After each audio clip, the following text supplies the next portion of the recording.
Ассалаумағалейкум менің көрермендерім. Қалайсыздар? Бүгінгі біздің қояндарымыз 11 көжектен осылай 2 көжек қалды тек қана. Көжектер не заттан өліп жатқанын білмедім. Күннің ыстылығынан ба өліп жатқан или басқа бірдемеден ба оны нақты білмедім. Көжектеріміз осы, қояндарымыз ана үйде тұр. Қазір осы үйге ауыстырдық. Сыртқа қойдық. Тауықтардан бөлек. Осы тауықтарымыз мінекей. Мынау ешкілеріміз. Екі ешкісінің шешелерін бөлек ұстаймыз. Кішкене арықтау. Аналар айтпесе. Аналармен бірге тұрсаңлар еміп қояды қайта-қайта. Сол сөйтіп бөліп тастадым. Балдарымды көрсетейін. Балдар. Анау еркек жатқан. Екі қараның біреуі еркек. Үшеуі ұрғашы мына жерде. Бұларды біздер сауып жүр екеумізге. Таңертең және кешке. Осы екеуі.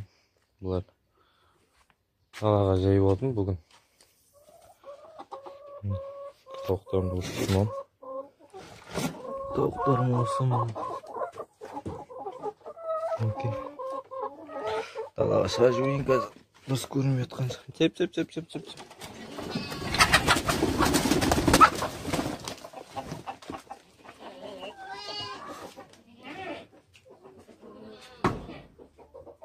Менде басып жатыр бір тауық қазір. Өткенде просто ана яқта болғасын басыртқан жоқпын.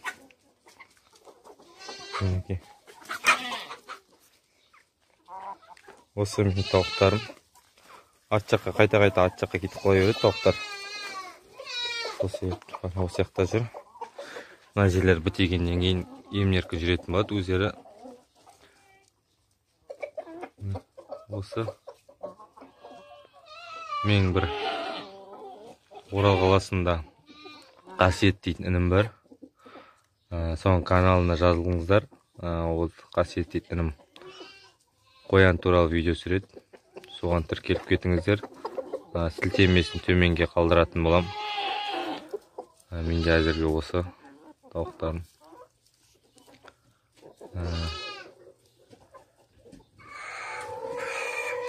Жақсы, сау болыңыздар, каналға жазылыңыздар.